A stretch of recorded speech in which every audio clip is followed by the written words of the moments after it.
네, 안녕하세요. 자파없는 이하고 네, 저는 유피디입니다. 이유 있는 영화썰 몇 번 해보니까 네. 좀 괜찮아지는 것 그쵸. 같아요. 처음 할 때보다는 좀 낫죠? 네, 좀 네. 적응되네요. 역시. 네. 네, 앞으로도 이렇게 꾸준히 인사드리도록 하겠습니다. 7월 4주차 영화 소식 시작하도록 네. 하겠습니다. 이번 주 화제작은 단연코 아마 이 영화가 유일할 것 같아요. 그쵸. 네. 일반 관객 입장에서는 요새 볼 영화가 없어. 다 그쵸. 재미없어. 데드풀만 기다려야겠어 하는데 그 드디어 데드풀이 이제, 드디어 개봉을 했습니다. 저번에 그 방송에서 유피디님이 마블 얘기할 때 아이러니가 있었던 게 그게 좀 재밌었거든요. 아이언맨 살릴 것 같긴 한데 특별 출연 형식으로 살린다는 말이 있어요, 최근에. 살려야 돼. 마블 어쩔 수 없어. 아니요, 근데 이런 상황에서 아이언맨이 돌아오는 거는 저도 원치 않습니다. 아니요. 이 상황에서 돌아오더라도 마블 민심은 아마 돌이키기가 쉽지 않을 거예요. 그래요? 지금 근데 이미 울버린 돌아왔는데도 지금 예고편 막 장난 아니고 울버린이 온 거에 대해서 엄청 거부감은 없는 게 멀티버스라는 설정으로 데리고 온 거잖아요. 아이언맨도 그렇게 돌아온대요, 멀티버스로. 근데 그거죠. 아이언맨 같은 멀티버스 경우는 성대하게 보내줬잖아요. 마무리를 로건도 네. 성대하게 보내줬잖아요. 참 그런 면에서 아유, 제가 그때 말씀드렸죠. 왜 똑같은 상황인데 울버린은 되고 아이언맨은 안 되냐? 뭐 이런 말씀을 농담 삼아 드렸었는데 어떻게 생각하시나요? 아이언맨은 마무리가 좀 강렬하고 비교적 음. 최근이었다 보니까 그게 좀 기억에 많이 남아있는 상황이에요. 그래서 그 추억을 좀 깨지 않았으면 좋겠다라고 하는 그런 좀 마음이 있어서 네, 개인적인 했던 얘기죠. 바람이군요. 네. 네, 알겠습니다. 제가 짓궂게 한번 농담을 해봤고요. 원칙적으로 보면은 사실 뭐 돌아오면 안 되긴 했었죠. 근데 그쵸.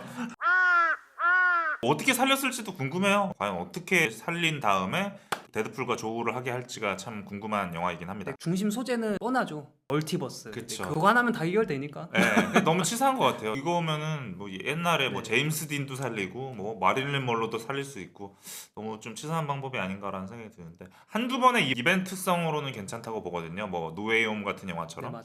근데 그 이후에도 계속 멀티버스 하면은 아마 저처럼 질리신 분들도 많이 있을 거예요. 그거에 대한 거부감도 있을 텐데 그거를 과연 어떤 방식으로 활용을 했을지는 궁금하긴 합니다. 이 영화가 감독님이 숀 레비 감독님이세요. 네, 숀 레비. 박물관이 살아있다. 그 영화 연출한 사람이잖아요. 맞아요. 어린이 관객층에 좀 즐겨볼 수 있는 영화, 어드벤처 영화 그런 이미지가 처음에는 강했었죠. 리얼 스틸도 찍고 프리가이도 찍었잖아요. 그 리얼 너무- 스틸은 휴잭맨이 나오고 프리가이는 라이언 레이놀즈가 나오고. 그랬던 그 세 감독과 배우가 한 자리에서 만났군요. 전 사실 숀 레비 감독 별로 안 좋아하거든요.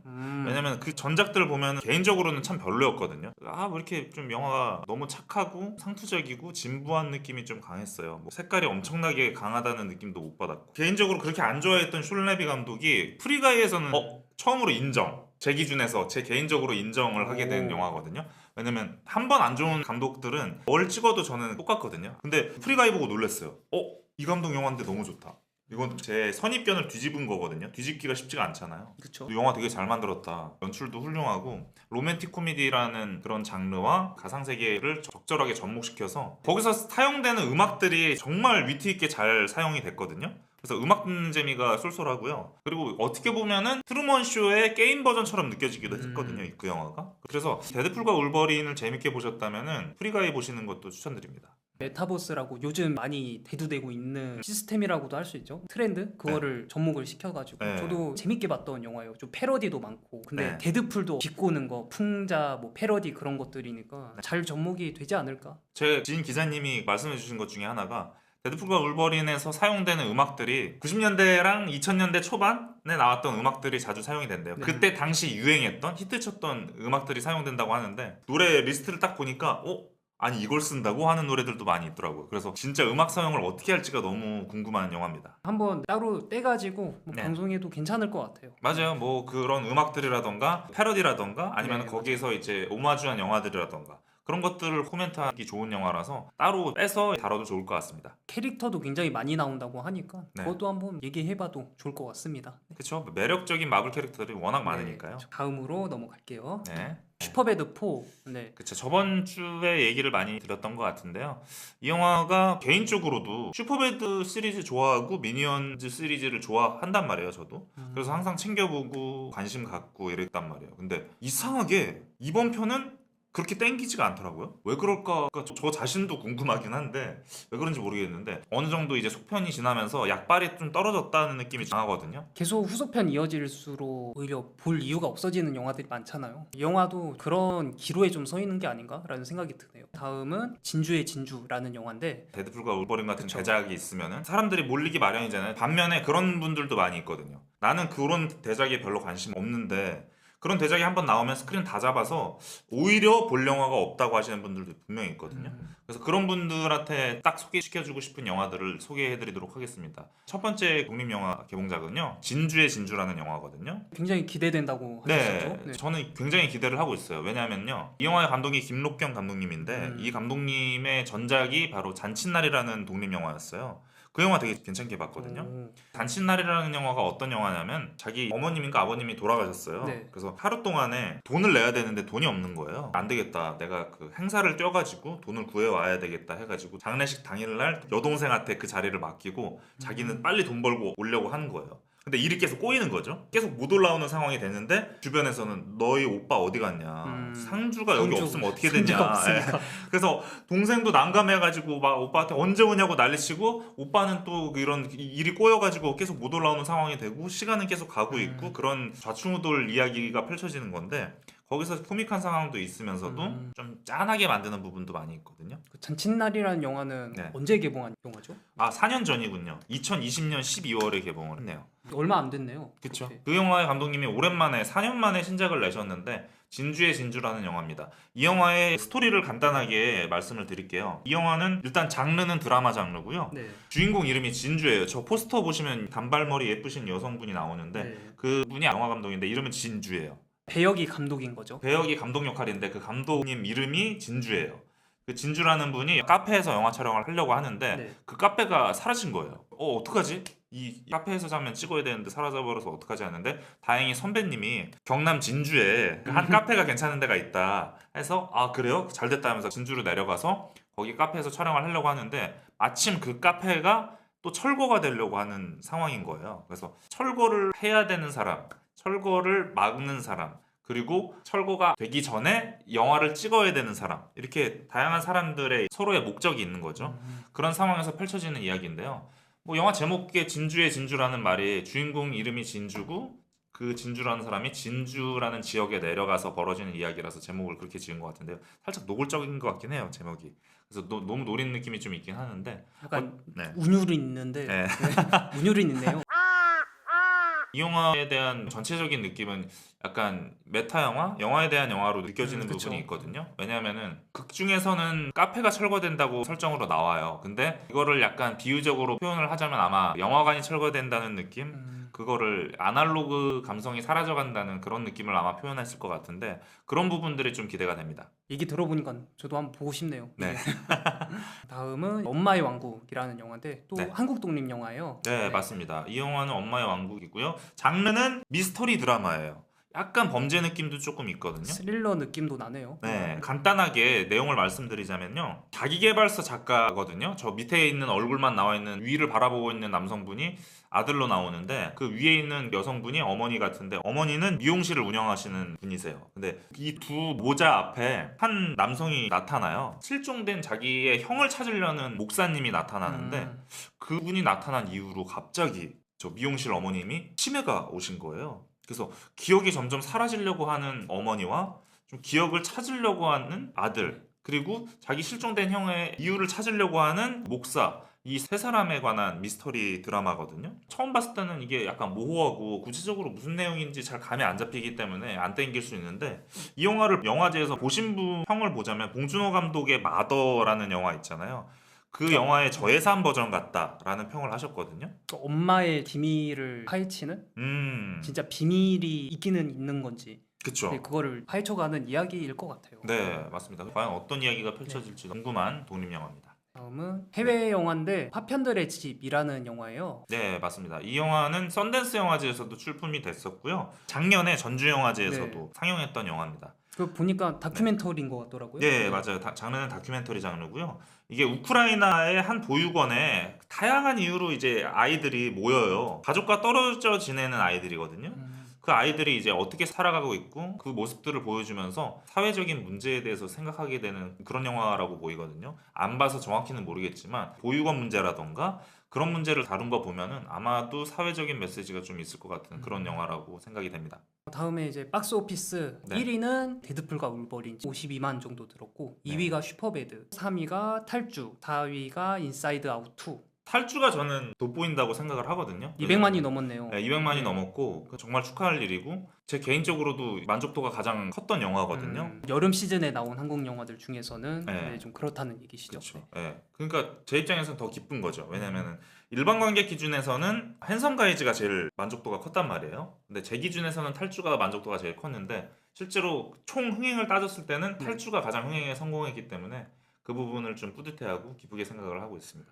손익분기점이 제가 알기로는 200만으로 알고 있거든요. 네. 그래서 사실상 넘겼다고 볼 수 있고요. 손익분기점은 넘어도 대박까지는 아니라서 이번에 여름 시즌에 나온 한국 영화들이 성적이 좋은 편은 아니다. 그건 확실히 짚고 넘어가야 될 것 같아요. 여름 시즌을 보면은 500만 넘은 영화들이 한두 편 정도는 꾸준히 있었거든요. 뭐 한산이라든지 밀수가 그쵸, 500만이 콘크리트 넘었었는데 유토피아도 한 400만 넘었었나? 네. 네. 근데 이번에는 그 정도로 엄청 대박을 친 한국 영화는 그렇게 많지는 않은 것 같다. 근데 전 반대로 생각하는 게 오히려 이런 현상이 좀 더 건강하다고 보거든요. 건강하다. 왜냐면은 특정 영화 하나가 대박이고 나머지가 다 쫄딱 망하는 것보다 약간 그쵸. 중방 영화들이 더 많은 게 전 탄탄하다고 보거든요. 언급하신 대로 밀수 같은 영화가 엄청난 흥행을 했잖아요. 근데 반면에 그런 영화와 대비되게 거미집 같은 영화는 10만도 못 들었나? 그 망한 걸로 알고 있어요. 그렇게 부익부 빈익빈으로 차이가 크게 나는 영화들 보면은 너무 로또에 기댄다는 느낌이 강해요. 그 정도로 안정적이지 못하다는 느낌이 있는데 반면에 이번에 개봉작들을 보면은 계획을 잘한 게 네 편의 영화가 동시에 몰아서 개봉하고 거기서 이제 승부가 결정되고 한 영화가 다 가져가고 한 영화는 쫄딱 망하는 것보다는 지금 같은 전략으로 하나 개봉하고 그 다음 주에 하나 개봉하고 그 다음 주에 하나 개봉하고 이렇게 개봉한 거는 드문 걸로 알고 있거든요. 근데 오히려 좀 성공한 것 같다는 생각이 들어요. 탈출이라는 영화를 제외하면은 다 100만을 넘었거든요, 기본적으로. 인사이드 아웃 2가 817만, 800만이 넘었어요. 네, 저번 방송 때 그 유피디님이 800만 못 넘지 않을까요? 이렇게 했는데 네. 결국 넘었네요. 한국 영화들 하도 많이 나오고 데드풀과 울버니도 있어가지고 800만은 힘들지 않을까 했었는데 넘었네요. 네, 그래도 다행히 넘었고요. 제가 850만 정도를 예상을 했는데 850만은 안 갈 것 같아요. 아 그래요? 네, 그냥. 이것도 다음 주에 또 네. 망신당하는 거 아니에요? 다음 주 돼도 설마 30만 정도가 더 들 것 같지는 않은데요. 제 아 그래요? 생각엔. 네. 저는 850까지는 갈 것 같습니다. 아 그래요? 네.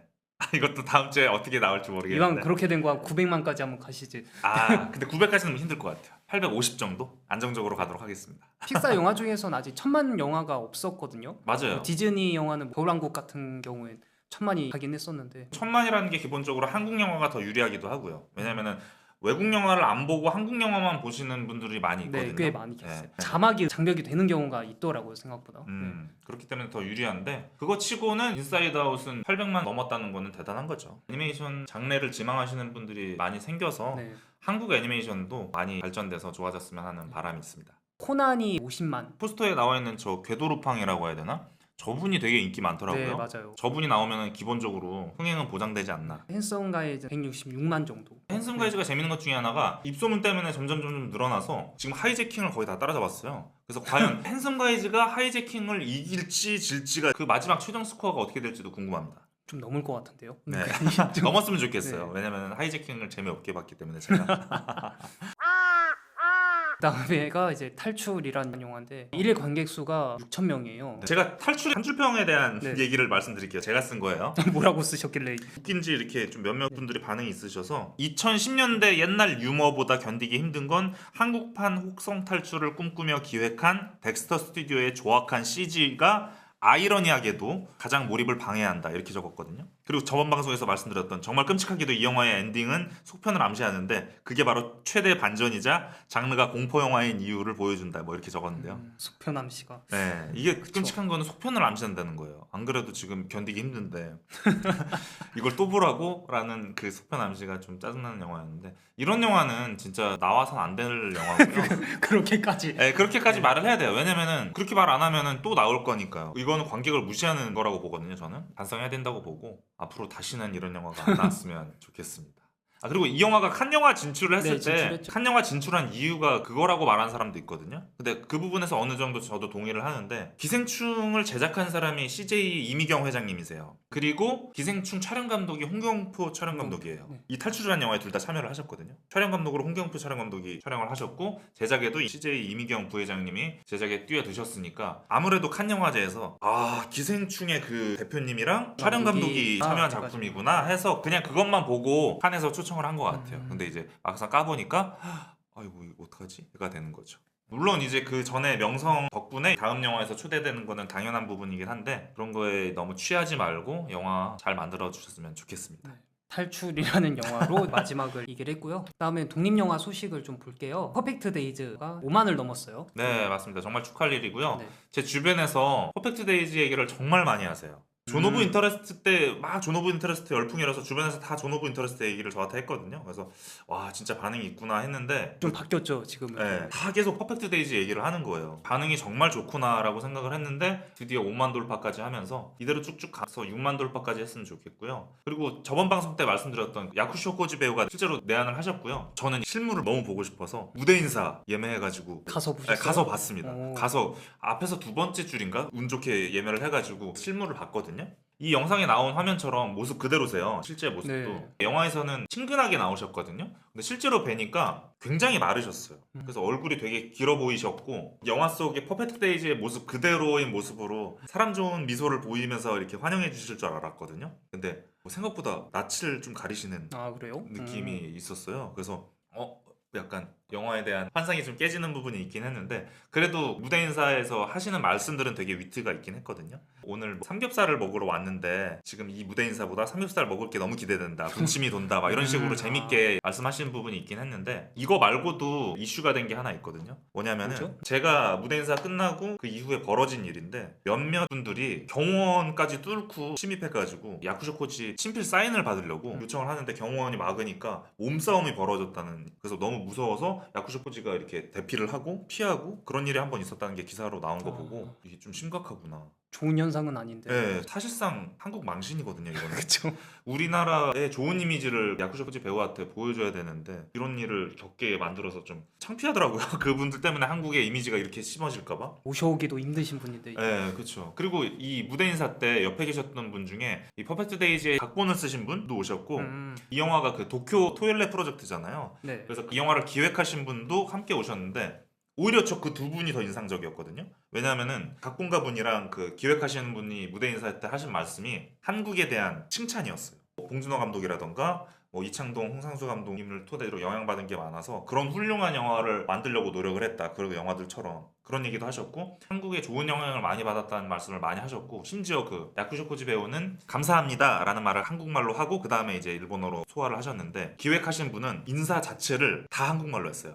안녕하세요. 누구누구입니다. 오늘 만나 뵙게 돼서 너무나 반갑습니다를 외워서 오신 거예요. 그래서 실제로 그거를 하신 거 보고 오 해서 주변에서 막 오 하면서 막 박수치고 난리가 났었는데 그 정도로 성의를 많이 보여주셨고 진짜 감사하다는 생각이 오히려 들더라고요. 저희가 감사해서 내한을 하신 건데 오히려 감사함을 느끼고 돌아가신 것 같아서 그 성의를 써주는 게 보이니까 그쵸. 그죠 감사하죠. 네, 그래서 더 뿌듯했고 좋았던 순간이었던 것 같습니다. 언제였죠? 내한이 저번 주 일요일인가 그랬을 거예요. 그때 아마 GV 대담도 있었을 거예요. 야쿠쇼 코지 배우랑 송강호 배우랑 만나가지고 그 일 이후에 몸싸움 사태가 벌어진 건가 그렇게 알고 있는데 근데 이런 일은 다시는 없었으면 하고요. 저번 주에 너무 시간이 없어서 급하게 넘겼었는데 네. 퍼펙트 데이즈에 대한 한 줄 평이랑 별점을 말씀드리도록 하겠습니다. 별점은요. 별 4개 반입니다. 4개 반이고요. 한 줄 평은요. 루틴은 절대 거짓말을 하지 않지만 감정은 가끔 거짓말을 한다. 이렇게 적었습니다. 왜 이렇게 적었냐면요. 루틴은 거짓말을 하지 않죠. 왜냐면 항상 루틴은 똑같으니까요. 영화 속에서 똑같이 일상을 보내죠. 그렇죠. 똑같이 일상을 보내는데 하루하루마다 결이 비슷할 수는 있어도 약간씩 다르잖아요. 근데 후반으로 가서 같이 일하는 동료의 여자친구를 만났을 때라던가 자기의 조카를 만났을 때 그 이후에 느꼈던 감정들은 확실히 다른 것 같거든요. 근데 제가 거짓말을 한다라고 표현한 거는 그렇게 감정이 달라졌음에도 그 달라진 티를 안 내려고 한다는 부분이 좀 인상적이어서 그래서 이렇게 적은 것 같습니다. 저도 적은 게 있기는 한데 아, 예, 보여주세요. 별점은 몇 점인가요? 별점은 저도 4개 반으로 일단 생각을 하고 있어요.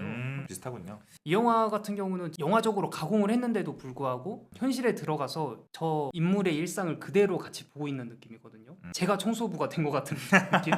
사소한 행동 하나, 청소도구 하나 짚는 것까지 다 보여주잖아요. 저도 그 장면 정말 네. 좋아해요. 준비 다 하고 나가기 직전에 작은 소품 하나하나 네. 다 짚는 장면 있잖아요. 옆에서 열쇠를 짚는다거나 그 소리들 달그락달그락 하는 그 소리들도 마음에 들고요. 중간중간에 캐릭터들이 끼어들어서 네. 사건이 또 발생을 하잖아요. 네, 근데 한 네. 가지 궁금한 게 있긴 하거든요. 끼어드는 캐릭터들 중에 저 포스터에 나와 있는 것처럼 저 산속에서 벤치에서 샌드위치를 먹을 때 옆에 의자에 샌드위치를 먹던 그 여직원분 있잖아요. 샌드위치를 먹으면서 이렇게 눈치 보면서 옆에 주인공을 바라보는데 2번인가 3번 정도 나오는데 그분이 뭔가 좀 더 있을 것 같았거든요. 말을 네, 건다거나 네. 아니면 나중에 뭐 마주친다거나 아니면 뭐가 있을 줄 알았는데 진짜로 그러고 끝이더라고요. 그래서 저분은 과연 뭐 하는 분일까? 저분은 무슨 고민이 있을까? 먹을 때 보면은 뭔가 뚱해 보여서 뭔가 고민이 있어 보였거든요. 근데 그것도 정말 흥미로운 부분인 게 일반 영화였으면은 가서 말을 걸거나 뭔가 만날 계기가 생기잖아요. 근데 이 영화 같은 경우에는 그냥 넘어가요. 그쵸. 네,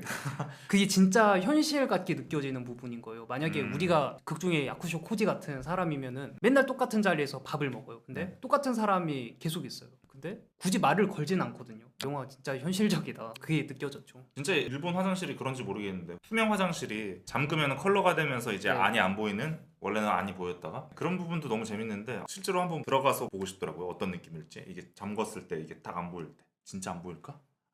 그런 생각도 들고. 개인적으로는 별로 비효율적인 것 같은데 그쵸. 그냥 재밌으라고 약간 디자인 면으로 네, 디자인 면에서 그렇게 재밌으라고 만든 거라 호기심이 생기긴 합니다. 일상을 보여주면서도 사실 이 인물한테 숨겨진 과거가 자세하게 나오진 않지만 그게 뭔가 저는 좀 마음에 들었어요. 상처가 자세하게 안 나오는 있다는 게 마음에 네, 들었어요. 예. 있다는 게 느껴지잖아요. 느껴지죠. 뭔가 일이 있었구나라는 네. 게 느껴져서 훌륭한 영화다라는 생각이 들었죠. 가끔 그런 분들이 있거든요. 영화가 너무 좋아서 평소에 그냥 집에서 생활하는데 마치 음악 듣듯이 영화를 맞아요. 틀어놓는 분들이 많이 있대요. 그런 분들이 이 영화 많이 틀어놓을 것 같아요. 왜냐면 너무 편안하고 좋고 어느 장면을 봐도 편하거든요. 음악도 너무 좋고 하니까. 언제 어느 장면을 봐도 편하게 볼 수 있는 그런 작품이죠. 퍼펙트 데이즈였습니다. 네. 그 다음은 개봉작은 아니에요. 7월 10일 날에 개봉을 했어요. 근데 이거는 재개봉이고 네. 원래 이 영화는 14년에 개봉을 했던 영화예요. 이미 아는 사람들은 다 알고 있는 그런 영화죠. 퀴어 영화 쪽에서는 정말 유명하죠. 이 영화의 제목이 가장 따뜻한 색 블루잖아요. 근데 원래 이 영화의 원제가 주인공 이름이 아델이거든요. 네. 아델의 인생, 아델의 삶이라고 볼 수 있는데 아델의 인생 1부와 2부거든요. 원래 제목이. 이 영화 보면은 1부는 아델이라는 인물이랑 1부, 2부 나눠져요? 그러니까 공식적으로 1부, 2부 이렇게 나오는 건 아닌데 영화의 맥락상 보면은 딱 그게 보여요. 네. 사실상 아델이라는 인물이랑 엠마라는 인물이 나와요. 여기서 한마디 더 하자면은 원래는 엠마예요. 주인공 이름이 엠마거든요. 근데 이제 저번 방송 때 이름 얘기했었잖아요. 스칼렛 요한슨, 조앤슨 얘기했었잖아요. 네. 엠마 스톤이 제일 유명한데 원래 발음상으로는 에마거든요. 그쵸. 네. 그래서 제가 말씀드리는 거예요. 이 방송에서 원래 엠마인데 에마라고 말씀드리는 겁니다. 저 파란머리가 에마라는 인물인데 아델이랑 에마라는 인물이 서로 이제 만나게 되고 사랑을 나누게 되고 서로 같이 살게 된다가 1부예요. 그 이후 얘기가 2부인데 1부와 2부의 색깔이 완전히 달라요. 1부는 진짜 설렘으로 가득 차고 너무나 긍정적인 이야기를 다뤘다면 2부는 조금은 좀 어두운 얘기를 다룬 거거든요. 두 측면이 다른 얘기인데 국내에서 이런 식으로 개봉하면 흥행이 안 되니까 이게 미국 제목이 직역이랑 가깝다고 볼 수 있거든요. 이렇게 정한 게 오히려 좀 더 임팩트 있지 않나 라는 생각이 드네요. 이 영화 좋아하는 분들 많은데 개인적으로 퀴어 영화 중에 타오르는 여인의 초상이라던가 캐롤이라던가 그리고 가장 따뜻한 이 영화도, 색깔로 네. 사실상 국내에서 이게 3대장 정도로 알려져 있거든요. 퀴어 3대장에서 네, 굳이 그 3대장 중에 순위를 매겨보자면 저는 이 영화가 2위인 것 같아요. 개인적으로는 캐롤이라는 영화가 가장 좋았고 이 영화가 두 번째고 타오르는 여인의 초상은 많은 분들한테 욕을 먹겠지만 제가 그렇게까지 좋아하진 않거든요. 그 영화를. 전 좋아합니다. 아 그래요? 그쵸. 이렇게 뭐 나뉘는 건데 근데 타오르는 여인의 초상을 싫어하는 분들이 거의 없어서 제가 감히 이 얘기를 못했어요. 근데 막 방송이니까 솔직하게 그냥 말씀을 드리는 거고요. 어쨌든 이 영화는 다 좋은데 한 가지가 아쉬운 점이 있다면은 영화가 좀 너무 길다는 느낌이 있어요. 아니 길어도 상관이 없는데 저는 시퀀스가 너무 길다는 생각을 많이 받았거든요. 저 두 여배우가 배드신 장면이 있어요. 야한 거 좋아하시는 분들 입장에서는 야한 장면이다 하면서 신날 수 있겠는데 길어도 너무 길어요. 이렇게까지 길 필요가 있나 할 정도로 길거든요. 왜냐면 거의 배드신이 7, 8분 정도 나오는 걸로 알고 있거든요. 이걸 극장에서 볼 때 혼자 봐도 살짝 민망하겠지만 타인이랑 같이 보는데 그걸 7, 8분 동안 야한 장면을 계속 본다고 생각하면 어느 순간 민망해지거든요. 넘어갔으면 좋겠다. 이 장면 빨리. 의도가 있어서 그렇게 연출을 한 게 아닐까요? 그렇죠. 저는 아직 못 봐서 뭐 아. 얘기는 못 드리는데. 그렇죠. 당연히 그렇기 때문에 연출을 그렇게 했을 텐데 문제는 뭐냐면 촬영 다 끝나고 저 레아 세두 배우가 그 배드신 촬영에 대한 비판을 했거든요. 그렇기 때문에 저는 그 방식이 과연 옳기만 했을까라는 생각도 들고요. 말씀하신 것처럼 연출의 의도라서 오히려 좀 더 좋게 평가한 사람도 분명히 있겠죠. 근데 제 기준에서는 그 배드신뿐만 아니라 초반에 그 아델이라는 인물이 프랑스 내에서는 시위를 많이 해요. 그래서 시위 장면이 나오거든요. 시위 장면을 하면서 막 외치는 장면이 나오는데 전 그 부분도 좀 길게 느껴지거든요. 왜냐면은 그 장면에서 딱히 그렇게까지 길 필요가 있나라는 생각이 들어서 제 주관적인 생각이에요. 오히려 길어서 좋다는 분들도 있겠지만 어쨌든 그런 몇몇 시퀀스들이 긴 부분이 많이 있어서 그 두 여성의 감정선을 따라가다가 늘어진다고 느낀 부분이 많이 있어서 그 부분은 좀 아쉽게 생각은 되는데요. 개봉했을 당시에는 5만 명이었다고 하잖아요. 네. 근데 재개봉을 해가지고 6만 명이 돌파했다는 얘기를 또 해주셨어요. 네, 수입사인 판시네마에서 기념사진을 올렸는데 왜 굳이 저렇게 영화랑 큰 연관은 없어 보이잖아요. 그쵸? 아마 컨셉트로 촬영을 하신 것 같아요. 두 배우를 이렇게 모셔다가 파란색 의상을 입히고 심지어 저 힐도 파란색이잖아요. 네. 그래서 일부러 아예 컨셉트를 정해서 이렇게 찍은 것 같은데 그거를 활용해서 뒤에다가 숫자 6만을 넣어가지고 이렇게 6만 축하 이렇게 넣은 것 같습니다.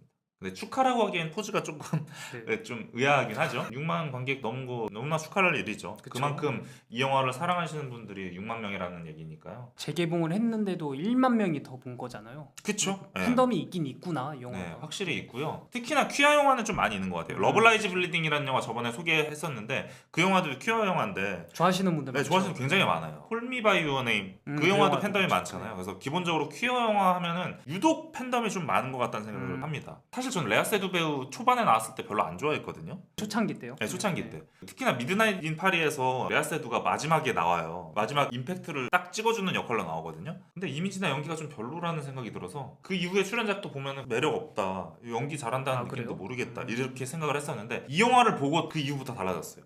아, 이 영화 보고 너무 매력적이고 연기도 너무 잘한다는 생각을 했고 이 영화 이후부터는 약간 호감으로 돌아서서 레아 세두가 출연하면은 연기 잘한다. 매력 있다.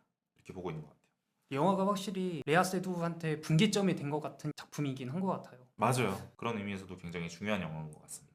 아델 이름 너무 어렵죠? 아델 엑사르 코플로스라는 배우. 이 배우도 다른 영화에서도 나왔거든요. 근데 다른 영화에서 본 적은 없어요. 왜냐면은 그 작품이 좀 생소한 작품이고 제가 놓쳤던 작품이라서 본 적은 없는데 이 배우도 되게 좋더라고요. 이 영화 속에서 표현되는 그런 이미지라던가 연기가 굉장히 좋아서 아마 두 배우 다 연기가 너무 좋은 거 보면은 감독님이 연기를 끌어내는 부분에 있어서도 좋았던 것 같아요. 이 영화. 감독 이름도 어려워요. 네. 압델 라티프 캐시시? 아, 진짜 어렵네요. 가장 따뜻한 색 블루에서 가장 매력 포인트라고 할 수 있는 부분이 있거든요. 어떤 거죠? 예, 그게 뭐냐면 아델이라는 인물이 초반에 자기한테 호감이 있어 보이는 오빠가 있는데 그 오빠가 자기한테 데이트 신청을 한 거예요. 너무 좋잖아요. 여자 입장에서 나도 호감이 있는데 그 오빠가 나한테 데이트 신청을 한다. 그런 데이트 신청을 받으니까 너무 기분이 설렐 거 아니에요. 그 상태로 이제 횡단보도 길을 건너는 장면이 있거든요. 근데 그 횡단보도 맞은편에 애인이라고 할 수 있는 여성이랑 같이 있는 네. 레아 세두 캐릭터인 에마가 있는 거예요. 그래서 에마가 같이 서 있는 모습을 보고 반하는 거예요. 근데 이게 웃긴 게 뭐냐면 호감이 또 오빠한테 데이트 신청을 받은 가장 설레는 순간에 전혀 모르는 사람한테 반하게 된다는 설정이거든요. 클로저에서 나탈리 포트만이랑 주드로가 만났을 때 그런 느낌인가? 네, 그런 느낌이에요. 클로저에서 그 오프닝 영상 보면은 다른 인물들을 지나가는 인물들은 다 아웃포커싱이 돼 있고 오직 그 상대만 인포커싱으로 나오는 거잖아요. 그렇죠. 네, 그래서 난 이 사람밖에 안 보인다. 나 이 사람한테 반했다를 보여주는 장면인데 마찬가지로 이 영화에서도 주인공 아델이 에마를 보고 그런 느낌을 받은 거죠. 그래서 그 혼란이 오는 부분이 있어요. 나는 분명히 이 오빠를 호감을 갖고 있는데 왜 저 여자한테 반한 걸까? 뭐지? 나는 동성애자인가 이성애자인가? 그런 혼란을 좀 다른 부분도 있거든요. 그런 부분에서 고민하는 부분이 있고요. 그리고 지나가면서 서로를 살짝 봐요. 자기를 유독 보니까 저 에마라는 친구도 흘기 봐요. 그 장면이 인상적인 게 약간 기분 나쁘다는 인상을 받았거든요. 아델을 보면서 에마가. 근데 나중에는 또 둘이 로맨스를 하게 된다는 점이 커플 되신 분들 보면은 항상 그걸 물어보고 싶고 물어보는 경우도 많아요. 어떻게 처음 만났어요? 그게 제일 궁금하죠. 그게 제일 사실. 재밌죠. 왜냐면은 이미 만난 상태에서 재미없죠. 지들끼리 알아서 행복한 거는 누구나 다 똑같으니까. 근데 처음 만나게 된 계기가 저는 너무 마치 영화 스토리처럼 재밌거든요. 그래서 그거를 떠올려 보면은 저 에마라는 친구가 처음에는 기분 나쁘게 쟤 뭐야 이렇게 봤던 사람을 나중에는 연인이 되는 거 보면은 좀 약간 묘하고 신기하다는 생각이 듭니다. 어쨌든 그 장면이 되게 신선한데 그걸 떠올려 보시면은 그래? 이 영화가 그런 영화야? 왜 갑자기 호감 있던 남자가 있었음에도 불구하고 저 여자와 사랑에 빠지게 된 걸까? 라는 생각을 하게 되면서 이 시청자 입장에서도 궁금해지면서 이 영화에 대해 더 관심을 갖게 되지 않을까라는 생각이 들고요.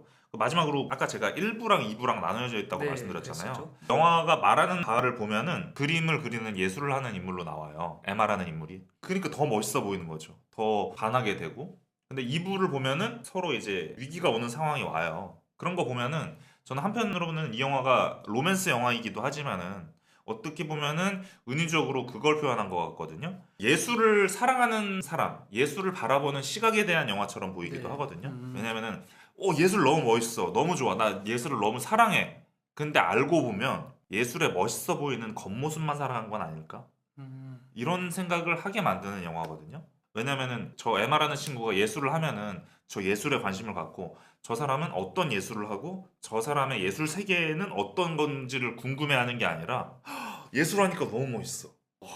근데 예술에 대한 얘기를 하면은 그 얘기는 잘 안 듣고 밥 먹었어? 이런 얘기만 하고 너는 예술을 안 하니? 예술을 한다고 하니까 그 사람의 뭐 내면이나 그런 거를 좋아하는 것 같았는데 알고 네. 보니까 겉모습을 보고 좋아하는 거랑 별반 다르지 않았다. 그런 그쵸. 얘기잖아요. 이 영화 다 보고 나면은 그런 생각이 들 수밖에 없거든요. 그렇기 때문에 그 두 여자가 이제 위기가 찾아오는 순간이 그것 때문에 발생을 하고요. 저 여자를 좋아한 게 진짜 예술 때문이 아니라 그냥 오로지 외로워서였나? 아니면은 그냥 내가 그 겉에 포장되는 그 포장지가 좋아서 좋았던 걸까? 그런 생각을 하게 만들면서 저는 그 생각이 들었어요. 이 영화가 말하고자 하는 부분이 진짜 예술의 본질에 대해서 사람들이 관심을 갖는 걸까?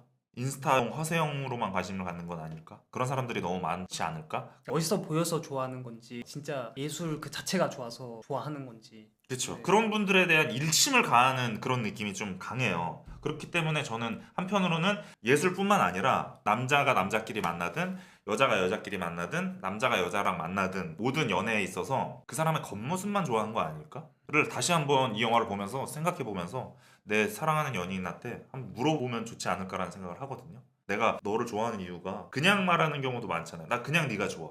이렇게 말하는 경우도 있잖아요. 사실 말하기 힘든 경우도 많죠. 그쵸, 말하기 힘든 경우도 있는데 그걸 한번 고민을 해보고 아니면은 직접 대화도 나눠보고 하는 시간을 가졌으면 좋겠어요. 이 영화를 보면서. 만약에 못 보신 분들이 있다면은 이 영화 한번 보시길 추천드립니다. 여기 있습니다. 네.